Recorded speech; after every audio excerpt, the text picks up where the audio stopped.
یو هغه عبادت دی چې د هغې دپاره وخت او د هغې دپاره حد مقرر دی.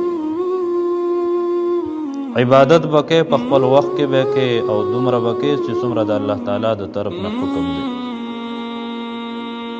لکه منځونه واخله، دغه شانتې روجې واخله، دغه شانتې حج عمره واخله، یا داسې نور ډېر زیات عبادات دي.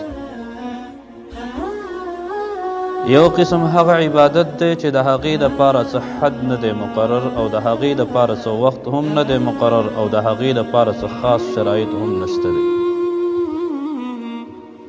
بلکې هغه عبادت د الله تعالی ته هر وخت کولی شي، په هر ځای کې کولی شي، په هر ټیم کې کولی شي، او د هغې ډېر زیات فضایل راغلي په قرآن او سنت کې. تقریبا 60 پورې آیاتونه دي چې په هغې کې رب العالمین خپلو بندګانو ته حکم ورکړی دی، ترغیب یې ورکړی چې تاسو دغه عبادت وکئ. او رسول الله صلی الله علیه وسلم په خپلو اقوالو سره، په خپلو افعالو سره، په خپلو اعمالو سره امت ته ترغیب ورکړی دی چې تاسو د عبادت وکئ. هغه عبادت دی ذکر د الله تعالی. د الله تعالی ذکر دا یو داسې عبادت دی چې دا ته په هر حال کې کولی شي، په هر ځای کې کولی شي، په هر ټیم کې کولی شي، په هر وخت کې کولی شي. کله چې ته د الله تعالی ذکر کې رب العالمین ستا سره محبت کوي، د رب العالمین رحمتونه تا ته متوجه وي، د رب العالمین برکتونه تا ته متوجه وي، او دغه رب العالمین ستانه په دې عبادت باندې خوشحالیږي. قرآن کې رب العالمین فرمایي فاذکرونی اذکرکم واشکروا لی ولا تکفرون. فاذکرونی، تاسو زما ذکر کوئ، تاسو ما یادوئ. اذکرکم، زه به تاسو یادوم. تاسو ما یادوئ په دنیا کې، زه به تاسو یادوم په آخرت کې. تاسو ما یادوئ په سوال کولو سره، په دعاګانو غوښتلو سره، زه به تاسو یادوم ستاسو په دعاګانو قبلولو سره. تاسو ما یادوئ په اسانتیا کې، زه به تاسو یادوم په سخته کې. تاسو ما یادوئ په سختۍ کې، زه به تاسو یادوم په راحت کې. کله چې هم تاسو ما یادوئ رب العالمین فرمایي زه به تاسو یادوم. کله چې یو انسان د الله تعالی ذکر کوي په زړه کې، الله تعالی د ده ذکر کوي. کله چې دی د الله تعالی ذکر کوي په یو مجلس کې، الله د ده ذکر د ده نه، د دغه مجلس نه په غوره او بهتره مجلس کې کوي. کله چې دی د الله طرف ته متوجه شي، الله د ده طرف ته ورځي. لہذا د دې آیات ما تحت مفسرین اللس معنی بیان کړي دي چې دی رب العالمین په دې آیات کې خپلو بندګانو ته ترغیب ورکوي، حکم ورکوي فاذکرونی، ما را یاد کړئ. معاذ ابن جبل رضی الله تعالی عنه راضي د رسول الله صلی الله علیه وسلم نه تپوس کوي، وایي په ټولو عملونو کې الله ته محبوب او خوښ عمل کوم یو دی؟ رسول الله صلی الله علیه وسلم جواب ورکوي د الله تعالی ذکر کول، ان تموتا، تر هغې پورې چې تا ته مرګ راشي، ولسانک رطبا من ذکر الله، او ستا ژبه د الله تعالی په ذکر باندې لونده وي. تر هغې پورې د الله تعالی ذکر کول، د الله تعالی عبادت کول، د الله تعالی بندگی کول. محترمو، منځ کې د منځ دپاره وخت دی، د منځ دپاره اودس دی، د منځ دپاره قبلې ته مخ کول دي، د منځ دپاره خاص خاص شرایط دي، احکام دي. لیکن ذکر چې ته کله هم کې، د ورځې کې، د شپې کې، په ملاستۍ کې، په ولاړۍ کې، په هر حال کې ته د الله تعالی ذکر کولی شي. بیا دغه شانتې د الله تعالی ذکر که اودس دي وي بیا هم کولی شي، که اودس دي نه بیا هم کولی شي، که په لاره باندې بیا هم کولی شي، او د داسې کسانو رب العالمین تعریف کړی دی د هغوی صفات بیان کړي چې کوم کسان په هر حال کې د الله تعالی ذکر کوي الذين يذكرون الله قياما وقعودا وعلى جنوبهم هغه خوش قسمت کسان هغه الله ته نږدې کسان د الله محبوب کسان هغه کسان چې په هغوی باندې د الله د طرف نه رحمتونه راوریږي برکتونه راوریږي په هغوی باندې سکینه نازلیږي الذین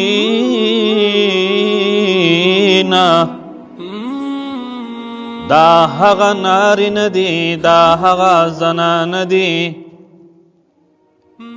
دا هغه مالدار دي دا هغه غریبان دي دا هغه فقیران دي دا هغه مساکین دي دا هغه مسافر دي دا هغه معذور دي دا هغه صحتمند دي دا هغه بیماران دي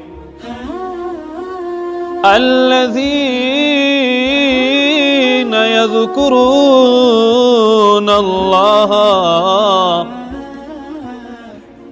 هغوی د الله تعالی ذکر کوي د الله تعالی ذکر کوي د الله تعالی ذکر کوي دے بیمار دے په خپل بستر باندې پروت دے بیا هم د الله تعالی ذکر کوي دے ناز دے بیا هم د الله تعالی ذکر کوي دے ولاړ دے بیا هم د الله تعالی ذکر کوي باللیل والنهار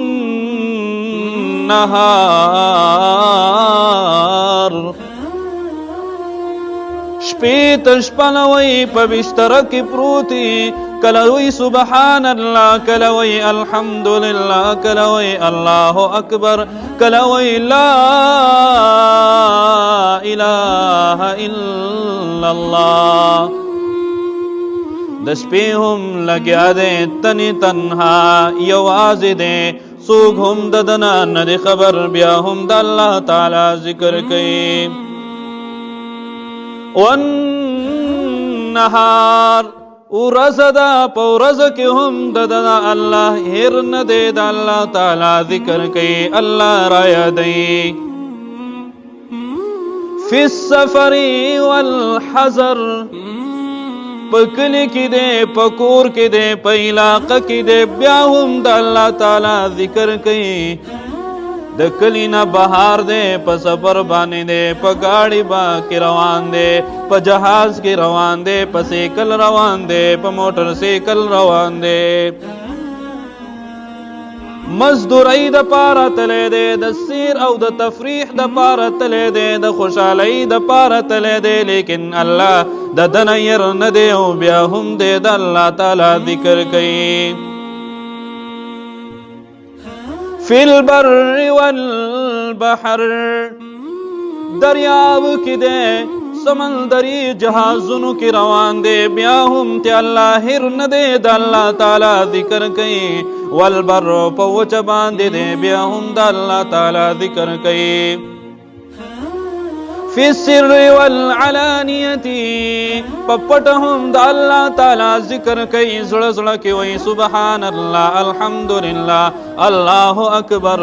زړه هم غافل نه دی زړه هم د الله تعالی ذکر کوي ژبه هم بند نه ده په ژبه هم د الله تعالی ذکر کوي وعلانیة او په ښکاره کوي په اوچت اواز سره وایي کله وایي سبحان الله کله وایي الحمدلله کله وایي الله اکبر ها په ده باندې سخت حالات راغلل دی پریشان دی دی خفه دی دی غمجن دی دی په مصیبت کې دی دی په تکلیف کې دی دی په هسپتال کې دی بیا هم د الله تعالی ذکر کوي او د صحت په حالات کې دی الله ورله ښایسته ښکلی جسم ورکړلی قوت یې ورکړی دی طاقت یې ورکړلی بیا هم د الله تعالی نه غافل نه دی الذين يذكرون الله قياما وقعودا وعلى جنوبهم ولاړ دې روان دې خو ذکر د چا کوي د یو الله کوي ناز دے مجلس کی دے محفل کی دے جلسہ کی دے پروگرام کی دے کور کی دے بیٹک کی دے اجرا کی دے دکان کی دے پٹی کی دے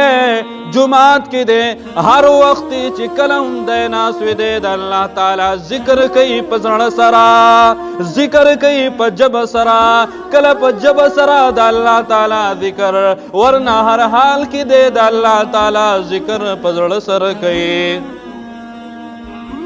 وعلى جنوبهم دغه شانتی کله چې د املاست وي د ورځې املاست دی د شپې املاست دی آرام کوي په هر حال کې د ذکر کوي د داسې خوش قسمته نارینا داسې خوش قسمته زنانه ده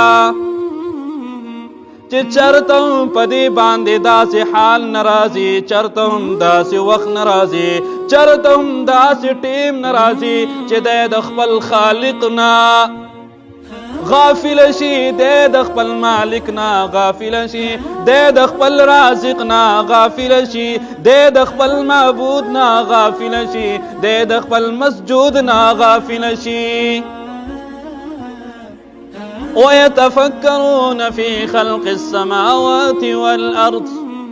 ہر وقت دے سوچ کئی اسمانونو کی گوری ازمکی تا گوری دریابونو تا گوری پل جسم تا گوری دا اللہ سر تعلق جوڑی پا دیبانی شکر ادا کئی چل الحمدللہ زما پا جب بانی صرف دا اللہ ذکر دے دا اللہ تذکری دی تحلیل دے تسبیح دے تمہید دے تحمید دے دا هغه خوش قسمت ډله ده الله دې پکې موږ شامل کړي رب العالمین فرمایي وذکروه د دغه رب ذکر کوئ کون سا رب کم رب کم خالق کم مالک هغه رب چې تا ته جسم درکړی دی هغه رب چې تا ته سترګې درکړې دي هغه رب چې تا ته دماغ درکړې دي هغه رب چې تا ته غوږونه درکړې دي هغه رب چې تا ته لاسونه درکړې دي هغه رب چې تا ته خپې درکړې دي هغه رب چې تا ته ژبه درکړې ده په ژبه کې د خبرو طاقت اچولی دی تا ته غوږونه درکړلي په غوږونو کې د اورېدو طاقت اچولی دی تا ته لاسونه درکړې دي په لاسونو کې د نیولو طاقت اچولی دی تا ته خپې درکړې دي په خپو کې د ګرځېدو طاقت اچولی وذکروه د دغه الله ذکر کوئ د دغه الله عبادت کوئ د دغه الله بندګي کوئ حج څومره یو لوی عبادت دی څومره یو مبارک عبادت دی څومره یو افضل عبادت دی څومره بهترین عبادت دی لیکن بیا هم رب العالمین څه فرمایي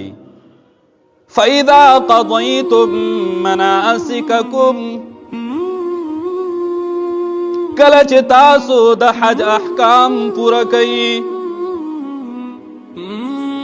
فَاذْكُرُوا اللَّهَ بیا هم د الله تعالی ذکر کوئ بیا هم الله را یادوئ كذكركم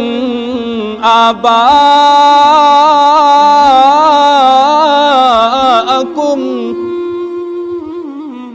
أو أشد ذكرا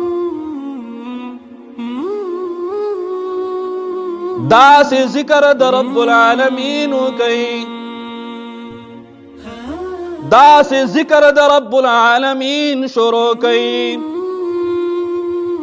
په داسې طریقه باندې د الله عبادت او بندګي وکړئ چې خلک درته مجنون وي، چې خلق درته لیونی وایي، چې هر وخت دی د الله تعالی په ذکر کې مشغول دی، مصروف دی، بیزی دی.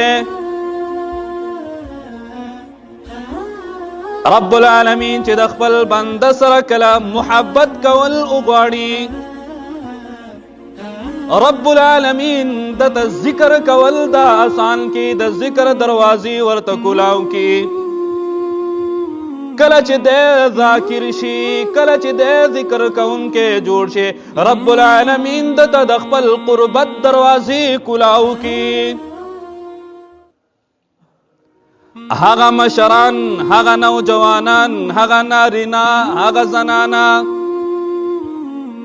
چې د رب العالمین په مینا او محبت کې ځان ډوب کړی دی، فنا فی الله دی، هر وخت هغوی د الله تعالی ذکر کې مشغول وي، هر وخت هغوی د الله تعالی ذکر کوي، حقیقت کې دغه سره الله تعالی مینه کوي او د الله تعالی محبت دی د داسې خلقو سره. د رب العالمین ذکر داسې وکئ لکه څنګه چې تاسو د خپل مشرانو تذکرې کوئ. یو وایي زما مشر ډېر کارونه کړي، بل وای زما مشر، یو وای زما پلار، بل وای زما پلار، یو وای زما نیکه، بل وای زما نیکه، یو وای زما خاندان، بل وای زما خاندان، یو وای زما فیملی، بل وای زما فیملی، یو وای زما مال، بل وای زما مال، یو وای زما اولاد، بل وای زما اولاد. اے د الله بندا چرته دی تلی، سوچ دی کوم طرف ته تلی دی، دا جبه دی کومې خبر، بلکې وای زما الله، زما الله، زما الله. حضرت جبریل علیه السلام یو ورځ رب العالمین ته فرمایي یا رب دا حضرت ابراهیم علیه السلام ستا ډیر زیات محب دی، الله سره د محبت کتل غواړم چې ستا سره څومره محبت. حضرت ابراهیم علیه السلام د الله په کور کې لګیا دی عبادت کوي. جبرائیل علیه السلام راغی د صفا په غر باندې ودرېد او په خپل ښکلي اواز سره فرمایي الله. لفظ د الله لذت او خوند او مزه، سکون، اطمینان، راحت دا هغه چاته میلاویږي چې څوک الله الله وایي، چې د الله الله دومره ویلی دی چې زړه 24 غنټې الله الله وایي. حضرت ابراهیم علیه السلام چې کله د خپل محبوب آواز اوري، عبادت نه بار راوځي چې ګوري حضرت جبرائیل علیه السلام یو انساني شکل صورت باندې راغلی دی. وای ما د خپل محبوب آواز واورید، دا آواز به راته یو ځل بیا ونه وی، د الله دا نوم به راته یو ځل بیا ونه وی. ورته ویما زما شرایط دي هغه به منې. وایي څه؟ وایي تا سره چې څه دي هغه به راکې. وایي بلکل در کومه، صرف زما د محبوب دا نوم ماته یو ځل واخله. حضرت جبرائیل فرمایي الله.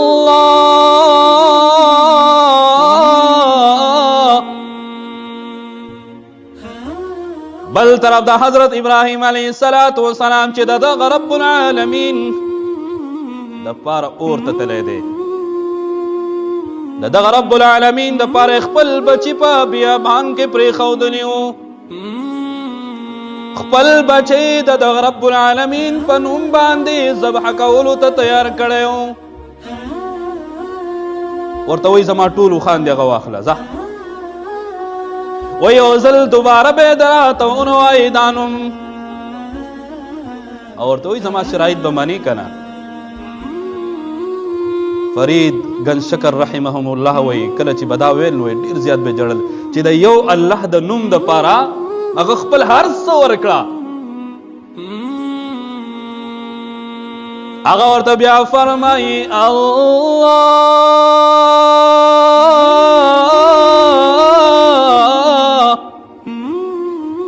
وای اوس نور به څه راکې؟ وای نور را سره هیڅ نشته دی، مال می درکړی دی، څه مې ځان سره نه دي پرېښي ده، یو الله په نوم باندې زه به اوس دا وکم چې دا کوم مال می تا ته درکړی دی، دغه مال به زه ستا دپاره ساتم چې یو ځل ما ته بیا د الله تعالی نوم واخله. او ورته بیا وایي الله، د یو الله نوم باندې هغه هر څه ورکړه،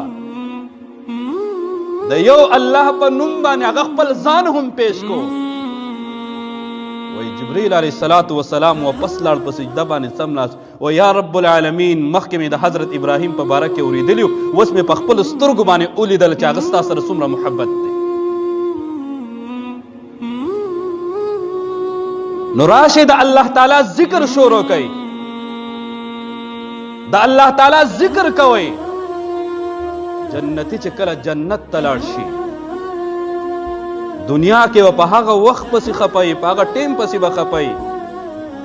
چې کوم وخت او کوم ټیم د الله د ذکر نه علاوه تیر شوی دی، خالی تیر شوی دی. صحابه کرام رب العالمین تعریف کوي، رجال لا تلهیهم تجارت ولا بیع عن ذکر اللہ.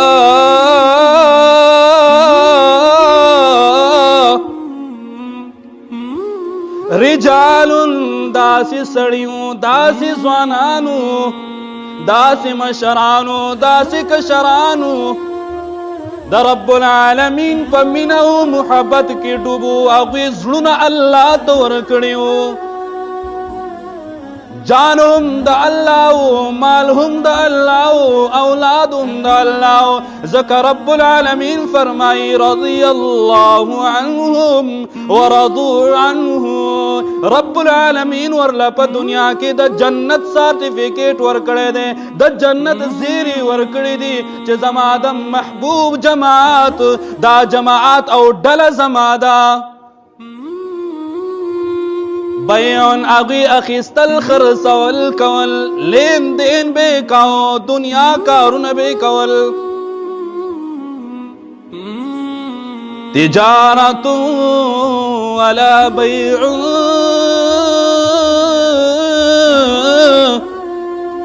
عن ذکر اللہ. دکانداری کاروبار تی اللہ نو یرکڑے، خیستلو خرڅولو تی اللہ یرکڑے نو، بلکہ په جبه سره به خبرې کولې، په ډکه به د الله تعالی ذکر کاو. ځکه د هغوی په کاروبارونو کې برکتونه، معمولی غونته مهنت به وکړو، ډیر برکت به. نن د سهار نه مونږ وځو د ماښامه پورې،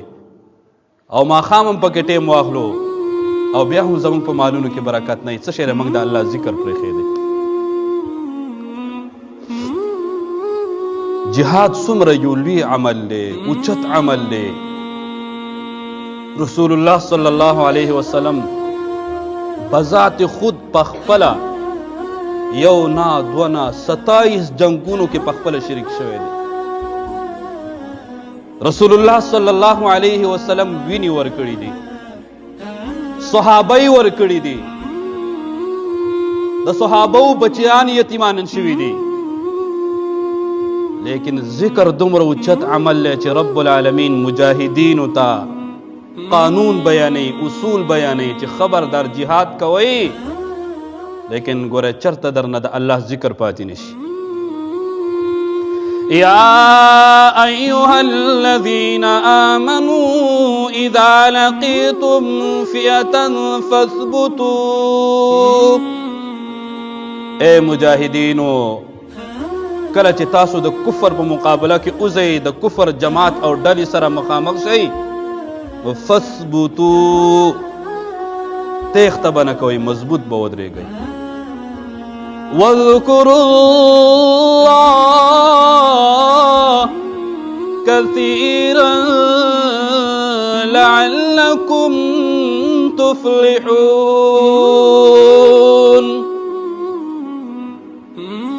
مجاهدینو تاسو جهاد کوئ، قتال کوئ. یو اول اصول دا دی چې ثابت قدم به پاتې کېږئ. دویم اصول دا دی چې چلته د رب العالمین نه غافله نشئ.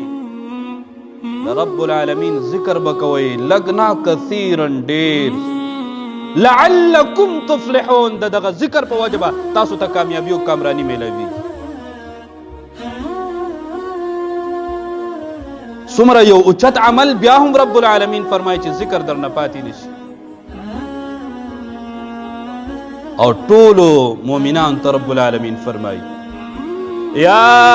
ایها الذین آمنوا اذکروا الله ذکرا کثیرا. اے مسلمانانو، اے مومنانو، دا الله تعالی ذکر وکي، ذکر وکي، ذکر وکي، ذکر وکي، کثیرا ډیر زیات. څومره زیات رب العالمین دلته چرته مهر نشي. والذاکرین الله کثیرا والذاکرات، د هغه سړو د پاره، د هغه نارینو د پاره، د هغه مشرانو کشرانو د پاره چې د الله تعالی ذکر ډیر کوي، او د هغه زنانو د پاره چې د الله تعالی په ذکر کې د هغوی جبې لمدي. هغوی هم هر وخت د الله تعالی ذکر کوي. رب العالمین ورته دوه اعلانه کړي: اعد الله لهم مغفرة واجرا عظیما.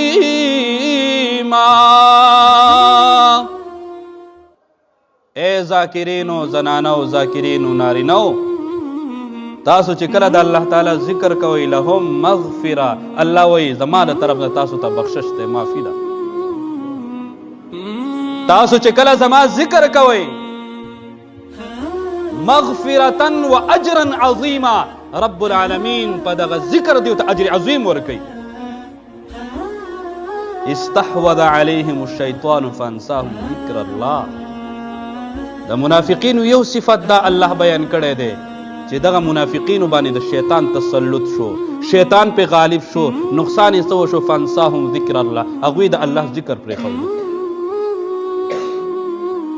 چې څو پورې یو انسان د الله تعالی ذکر کوي، الله د ده ذکر او تذکره کوي. ذاکرینو باندې هر وخت د الله د طرف نه رحمتونه راوریږي. ذاکرین هر وخت په مزو کې، په چرچو کې، یو د شیطان مقابله به کوئ، د شیطان د تسلط نه به ځان بار کوئ، او هغه په دې طریقه باندې بار کېږي چې تاسو به د الله تعالی ذکر کوئ. کله چې ته د الله ذکر کې، تا ته به نور عبادتونو توفیق میلاوي. دو اسباب نور دي چې انسان په د ذکر نه غافله کېږي. د هغې په باره کې هم رب العالمین فرمایلی: یا ایها الذین آمنوا لا تلهکم اموالکم ولا اولادکم عن ذکر الله. مسلمانانو، مومنانو، ځان لږ مخکې وګورئ صحابه کرامو ته. هغوی هم کاروبار کاو، د هغوی هم اولادو، د هغوی هم بیبیانې وي، د هغوی هم د خوراک ضرورت ورته، د ژوند د زندګۍ د تیرولو اسبابو ضرورت ورته. لیکن لا تلهیهم، هغه نه د اولاد د وجې نه د الله د ذکر نه غافله شوي دي، نه د کاروبار د وجې نه د الله د ذکر نه غافله شوي دي، نه د دنیا د وجې نه د الله د ذکر نه غافله شوي دي. نو لا تلهیکم، خبردار تاسو چرته غافله نشئ. عن اولادکم، د خپل اولاد د وجې نه، چې هر وخت ستاسو سوچ د اولاد د پاره وي، او د دغه اولاد په سوچ او فکر کې تاسو نه الله یرشي. اموالکم، یا هر وخت ستاسو سوچ او فکر دای چې لس مینه کو، شل مینه کړه، او داسې نه په دغه مال دولت حرص کې، د اولاد په مینه او محبت کې درنه خالق یرشي. عن ذکر الله د الله د ذکر نه ومن يفعل ذلك فقد خسر خسرانا مبینا د چانه چې الله هیر شو د اولاد په وجه باندې د مال په وجه باندې فقد خسر خسرانا مبینا د ډیر زیات سخت تاوان شو د ډیر زیات تاوان وکړو چې د الله تعالی ذکر ددنه پاتې شو لہذا محترم په قرآن کې تقریبا 80 آیاتونه داسې دي چې رب العالمین خپلو بندګانو ته ترغیب ورکړی دی حکم یې ورکړی دی چې تاسو د الله تعالی ذکر وکړئ تاسو زما ذکر وکړئ رسول الله صلی الله علیه وسلم په خپلو احادیثو سره ترغیب ورکړی وضاحت یې کړی چې تاسو د الله تعالی ذکر کوئ یاد وساتئ د رب العالمین د طرف نه فیصله دا ده نن زه هم چین غواړم نن زه هم سکون غواړم نن زه هم اطمینان غواړم نن زه هم راحت غواړم څوک دا سکون اطمینان په بنگلو کې تلاش کوي لاړ شئ کوم کسان چې بنگلو کې پاتې کېږي د هغوی نه تپوس وکوئ زړه دې څنګه دی څوک یې په غټ منصبونو عهدو کې غواړي لاړ شئ د هغوی سره یو 10 منټه 20 منټه کښېنئ څوک یې په مال دولت کې غواړي چا سره چې مال دولت دی لاړ شئ هغه سره هم لږ کښېنئ څوک یې په وزارتونو کې غواړي لاړ شئ د چا سره چې وزارتونه دي د هغې سره هم لږ کښېنئ لہذا د ذهني سکون حاصلولو دپاره د اطمینان دپاره د راحت دپاره د سکون دپاره موږ ټول لګیو محنت کوو یو سړی وایي یاره ما ته به دا سکون دې کې میلاو شي چې ما سره ښه ډېر ګاډي لیکن دا به تاسو ته میلاو شي چې ښه ډېر ګاډي به وي لیکن د سکون نه کېدو د وجې نه چین نه کېدو د وجې نه به هغه خودکشي کړي یو سړی به دا وایي چې ما ته به سکون هله میلاو شي چې ښه ډېرې بنګلې را سره داسې به تاسو ته میلاو شي چې ښه ډېرې بنګلې به یې ورته چین به ورته نه وي د هغې د وجې نه به خودکشي کړي یو سړی به دا وایي چې ما ته وزارتونه میلاو شي زه د ملک بادشاه شم مشر شم ما ته به سکون اطمینان میلاو شي هغه مشري به ورته میلاو شوي چین سکون به ورته نه میلاو شي د هغې د وجې نه به خودکشي کړي یو سړي سره مال دولت زیات شوی د دې دپاره چې ما سره سکون میلاو شي لیکن هغه به ورته نه میلاو شوي او د خودکشي به یې کړي دی یاد وساتئ د رب العالمین فیصله حق او سچ فیصله ده د دنیا په یو شیز کې سکون نشته دی زما خپله دا تجربه ده زما خپله دا مشاهده ده چې څومره غټ کسانو ته ورځي څومره مالدارو ته ورځي هغه به ستا نه هم زیات پریشان وي د دې ظاهر ته مه ګورئ ورنه لاړ شي زه تاسو ته نن د الله په کور کې دا چیلنج در کومه چې لاړ شي چې څومره نه مالداره دی هغه سره کښېنئ او ورته وایه چې یاره زړه دې خوشحاله دی د زړه خوشحالي درته شته دی وایي چې بلکل راته نشته ولې کوم الله چې موږ پیدا کړي و هغه الله موږ ته ښودلې ده چې د زړه سکون اطمینان دا په څه شي کې دی بل طرف ته یو خوار فقیر مسکین د الله یو نیک انسان چې خپل کور به هم نه په خیمه کې به پاتې کېږي په جسم به صحیح کپړې هم نه خپل ګاړې به هم نه یو دغه غوندې ژوند او زندګي به تېروي ته لاړ شې د هغې خوا ته یو 10 منټه کښېنه بیا خپل ژوند ته وګوره ستا ژوند ته بیا څنګه سکون میلاویږي هغه د الله تعالی فیصله څه ده الا واورئ خبر شئ که سکون غواړئ که اطمینان غواړئ که راحت غواړئ بذکر الله الا بذکر الله تطمئن القلوب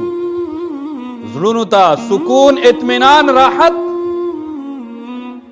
دا به څه سره میلاویږي د الله تعالی